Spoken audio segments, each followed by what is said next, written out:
Vous avez été plusieurs à me demander de tester les smartphones Fossibot. Bon, je connaissais pas, j'ai été voir, j'en ai trouvé et je me suis dirigé vers celui qui ressemblait le plus à un smartphone traditionnel. Parce qu'ils ont les fameux Ridget Phones, vous savez, les soi-disant smartphones incassables. Donc je me suis dirigé vers un smartphone de type traditionnel et on va voir qu'est-ce que ça donne ensemble juste après le déballage.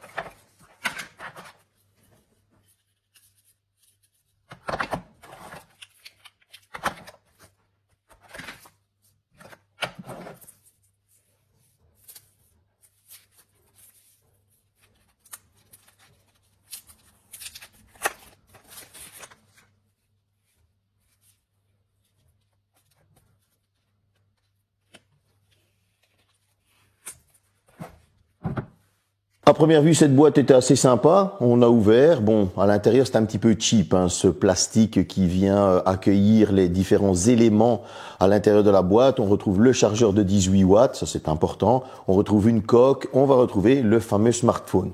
À première vue, le smartphone, franchement, est de bonne qualité. On est quand même sur du plastique, hein, il faut se l'avouer aussi. Mais on a des qualités de finition qui n'ont rien à reprocher des smartphones bien plus chers. On remarquera à l'arrière un énorme disque dans lequel on va retrouver des capteurs photo, mais en son centre, on aura un petit écran LCD qui va nous donner différentes informations. Utile ou pas, ça c'est à vous de me le dire. Moi, en tout cas, je trouve que c'est inutile. D'autant plus que vous verrez dans la partie écran qu'il y a des petites choses à dire sur cet écran extérieur, on va l'appeler comme ça. Sinon, quand on le retourne, on a ce petit truc à la mode que certains ont adopté en disant que l'écran incurvé était haut de gamme. Bon, ça, encore une fois, on aime ou on n'aime pas, mais on retrouvera sur le bas de l'USB type C, on va retrouver un haut-parleur, on aura sur le côté bouton d'extinction allumage et du volume. Bref, vous avez compris, on est sur quelque chose d'assez basique. Seulement, on aura seulement un seul haut-parleur. Ma voix est en train de partir, on passe à la séquence suivante. Allez, on va parler du petit tour général. On est sur du Wi-Fi 5. Ouais, déjà là, c'est pas fifou. On a du Bluetooth 5.0. C'est pas fifou non plus. De la NFC. On n'a pas de 5G. Bon.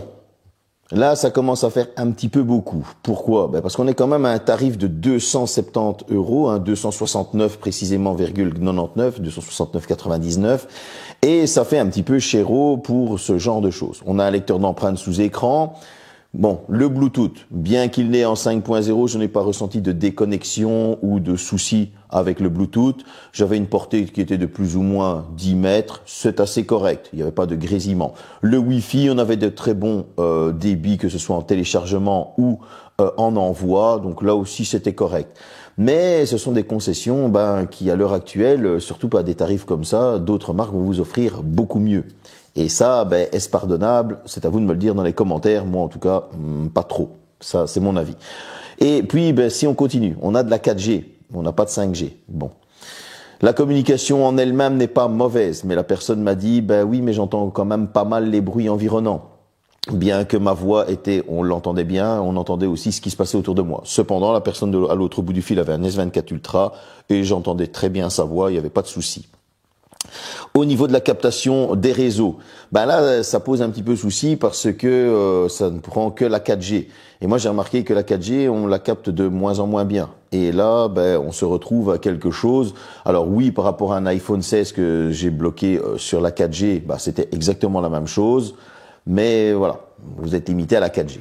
Alors, maintenant, si on continue tout simplement sur le haut-parleur, il y en a qu'un seul. Alors certes, il va fort, mais il aura tendance un petit peu à saturer, et c'est bien dommage qu'encore une fois, à un tarif comme ça, on n'ait pas deux haut-parleurs. 6,67 pouces en Full HD, avec une luminosité qui va de 500 nits à 800 nits en pointe. C'est très très peu. Vous allez avoir un taux de rafraîchissement de 60 Hz. C'est très très peu. Vous allez avoir 397 pixels par pouce, c'est pas énorme. Et on se retrouve avec un écran avec un lecteur d'empreintes en dessous, qui est capricieux. Bon, Ça commence à faire énormément de concessions, je trouve. Alors, avoir un écran incurvé, c'est bien pour donner un petit style haut de gamme, mais moi, je préfère avoir un écran plat et qui a du 90 Hz avec une luminosité suffisante. Vous voyez ce que je veux dire? Bref, on a un écran en LCD qui ne va pas nous donner des noirs profonds. Alors, est-ce dégueulasse pour autant? Non, c'est pas dégueulasse pour autant. Vous allez pouvoir surfer sans aucun souci. Mais ce lecteur d'empreintes qui est capricieux, ben ouais, il a tendance à nous mettre les nerfs. En plus de ça, vous avez du 60 Hz qui n'est pas forcément hyper optimisé. Alors certains vont me dire, à 1000 €, t'as l'iPhone 16 avec du 60 Hz. J'ai râlé pour la même chose. Mais au moins, il faut laisser quelque chose à Apple. C'est que le 60 Hz, comme iOS est optimisé, on s'en rend pas trop compte. Ici, croyez-moi, on s'en rend compte. Parce qu'on est sur de l'Android 14 avec la surcouche FuzzyBot qui n'est pas super optimisée. Bref, il y a quand même pas mal de concessions. Alors oui, vous pourrez surfer sans aucun souci, aller sur Internet, les réseaux sociaux, il n'y a pas de problème. Le tactile répond assez bien. Quand je dis assez bien, pourquoi? Parce que j'ai tendance à remarquer qu'il y a des petits bugs façon Android 14, c'est-à-dire vous tapez votre message et puis il apparaît en différé, je vais dire. Donc voilà. Que dire? On va aller voir sur la fiche technique au niveau des performances. La Mediatek Helio G85, un GPU Mali G52 MC2, 6 Go de RAM en LPDDR 4X et 128 Go de stockage que vous pourrez étendre jusqu'à 1 Tera avec une carte T-Flash. Bon, certains vont me dire, ah ouais, encore des concessions. Bah ouais, un petit peu. Surtout que comme je vous ai dit, il n'était pas hyper optimisé avec la surcouche FuzzyBot, Android 14 qui a ses petits bugs connus. Et tout ça nous donne un AnTuTu Bench, je suis en train de le sortir, de 248 366 points. À titre comparatif, au niveau du tarif, je vous le dirai après, mais vous pouvez avoir quand même quelque chose d'un peu plus balèze, il faut l'avouer. Si on va sur le Geekbench, on a un score de 432, pardon, j'avais mis 10 points de plus au simple cœur, et un score de 1407 au multicœur. C'est pas fifou. Alors, on va y aller directement aux jeux vidéo, ensuite on parlera de l'utilisation. Jeux vidéo, il va falloir oublier. Je vous le dis clairement. Même jouer à Asphalt 9, ça a été pénible. Le jeu a des ralentissements, des bugs. Parfois, il bloque pendant une fraction de seconde. Donc, voilà, c'est pénible. Maintenant, à l'utilisation, oui. Vous allez pouvoir utiliser le smartphone de manière correcte, des choses simples. SMS, appels, aller sur Internet, là, il n'y a pas de problème. Alors, chez FuzzyBot, ils mettent mémoire jusqu'à 20 Go. Non, c'est 6 Go et vous allez pouvoir, via mémoire virtuelle, l'augmenter de 14 Go. Ce qui est totalement inutile parce que ça ne change strictement rien aux performances du téléphone. Je vous le dis tout de suite. Cette mémoire virtuelle viendra simplement vous aider pour quelques petites tâches en arrière-plan et vous allez perdre 14 Go de stockage. Voilà, comme ça vous le savez. Et ici, voilà, ça fait le taf. Maintenant, comme je le disais, jeux vidéo, il faut oublier. Vous allez pouvoir l'utiliser de manière simple, tous les jours, mais encore une fois, de manière simple tous les jours pour un tarif qui frôle les 270 €, 270 € pour les Français, vous allez pouvoir toucher quelque chose d'un peu plus sympa. Et quand je dis quelque chose d'un peu plus sympa, vous allez pouvoir déjà aller vers les Poco X6 Pro, Poco M6 Pro, et là vous avez déjà un meilleur choix et des smartphones qui sont vachement plus fluides. Passons à la photo. Est-ce que ça va s'améliorer du côté de la photo? Pas grand-chose en fait. Vous allez être assez limité, j'ai envie de dire. On retrouve un premier capteur de 64 mégapixels avec une ouverture 1.89, un deuxième capteur macro 2 mégapixels ouverture 2.4 et un capteur frontal 8 mégapixels ouverture 2.0. Bon, vous l'avez compris, on va pas aller super loin. Passons directement au vif du sujet. Au niveau des selfies et du mode portrait, honnêtement, c'est propre. Et là, j'ai même été étonné. On a quelque chose de simple, on a quelque chose qui ne bave pas au niveau des portraits, on a une colorimétrie qui est naturelle, et là, ça fait le travail. Il y a rien à dire, on est sur quelque chose d'assez sympa. Concernant l'appareil photo dorsal, où là, vous allez commencer à faire vos photos, en fait, en une fois, c'est propre. Franchement, j'ai même été étonné, je me suis dit, tiens, c'est pas dégueulasse, je me demande jusqu'à où ça va zoomer, et là, en fait, vous zoomez jusque x4. Et là, c'est pas beau. C'est retouché par intelligence artificielle ou par un logiciel plus que l'intelligence artificielle, soyons logiques. Et on s'en rend compte que déjà le x4 est à l'ultime limite. On n'ira pas plus loin. Donc, je vous conseille vraiment, si vous voulez vraiment prendre ce téléphone, d'aller en zoom x1 et pas plus. Il n'y aura pas d'ultra grand angle, voilà. On est au strict minimum. Concernant la vidéo, on est sur du 1080p 30 fps. Elle fait le taf. sans être exceptionnel. C'est pas mauvais du tout, mais c'est pas non plus, voilà, c'est pas un effet waouh pour dire que c'est le plus fluide, le plus dingue, mais voilà, ça fait le travail. Maintenant, si on va sur des petites choses un peu plus spéciales, vous avez différents réglages, mode film, qui ne sont là juste par logiciel que par traitement logiciel, et qui sont là juste pour, on va dire, du marketing presque. Vous allez là avoir la macro qui je trouve n'est pas terrible du tout parce qu'il faut avoir un certain recul et on n'est pas assez proche pour dire d'avoir du détail dans notre macro. Moi qui aime bien ça, j'ai été assez déçu. Donc vous voyez, on a quelque chose au niveau des capteurs photo qui n'est pas dingue et ça, c'est bien dommage parce que bon, il aurait bien fallu que ça se rattrape sur quelques points. Allez, on va passer à la suite. On était sur la partie photo, là on va parler de la partie écran extérieur. Oui, je vous ai parlé d'un petit écran extérieur au niveau des capteurs photo. Alors vous allez pouvoir faire pas mal de petites choses. Vous le tournez sur simplement son écran posé vers le bas. Et là vous allez pouvoir aller sur cet écran, changer les musiques, c'est sympa, ouais.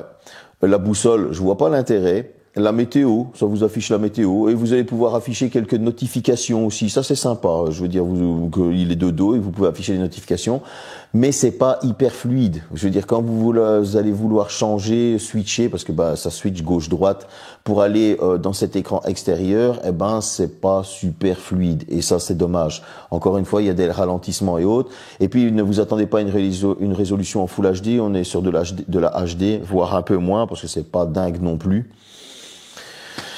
Bon, j'aurais fait le maximum quand même pour essayer de trouver des bonnes qualités, désolé, mais on va aller voir du côté de l'autonomie.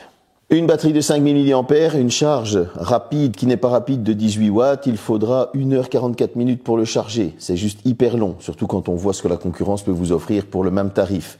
Au niveau de l'autonomie, en écran continu allumé avec une vidéo un peu plus d'une vingtaine d'heures, ce qui est pas mal du tout. En utilisation intensive, qui n'était pas au final si intensive que ça, parce que pas de jeux vidéo et on est assez limité, j'étais à un peu plus de 17 heures. Bon, quand je le laisse tranquille, à ce stade-là, une utilisation plus modérée, ça veut dire qu'on ne touche quasi pas. Et là, on était sur un jour et demi, ce qui est assez propre. Mais voilà, quoi. Je veux dire, c'est pas exceptionnel l'utilisation qu'on peut en avoir parce qu'il y a un manque de puissance, donc pas de jeux vidéo. Le GPS, il a tendance aussi à bugger.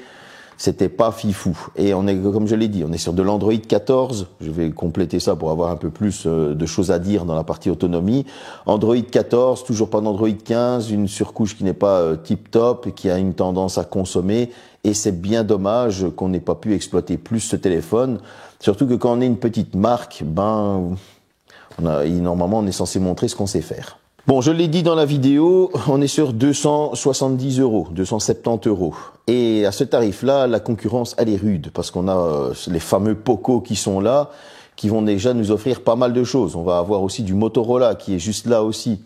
Et là, ça devient compliqué. Pourquoi? Parce que le fait d'avoir un peu de petites présentations marketing sympa, écran incurvé, de ça, ne suffit pas. Il faut aussi avoir quelque chose derrière. Alors, j'ai déjà testé des Helio G85 qui fonctionnaient bien mieux que ça, qui étaient bien mieux optimisés.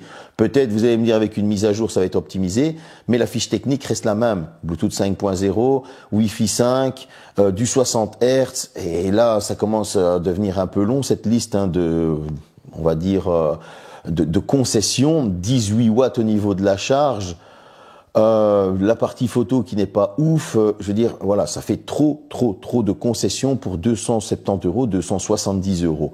À côté de ça, oui, on a un chargeur qui est fourni, on a une coque qui est fournie, c'est sympa, vous allez pouvoir avoir de la FM étant de la mémoire par une carte T-Flash. Mais tout ça ne va pas pardonner le nombre de concessions qu'il y a. Ce téléphone, si vraiment vous voulez vous l'acheter, il va vous servir à appeler, à envoyer des SMS, mais voilà, un peu aller sur Internet et faire des mails, sans plus. Et à ce tarif-là, honnêtement, je vous conseille de partir à la concurrence, comme par exemple les Poco, X6, X6 Pro. Avec une bonne promo, vous allez trouver franchement des trucs bien sympas et ils vont vous offrir une bien meilleure satisfaction. J'ai rendu service, vous m'avez demandé du Fossibot, je l'ai fait en toute honnêteté. Je m'attendais quand même à vachement mieux, peut-être que j'en referai un au niveau des Rudget Phone, les fameux smartphones incassables. En tout cas celui-ci, bien qu'il ait un design assez sympa, avec des qualités de finition qui sont pas mauvaises, mais je m'attendais à vachement mieux. J'espère que cette petite vidéo vous a plu, n'hésitez pas à me mettre un commentaire, à me mettre un pouce, à vous abonner. Salut!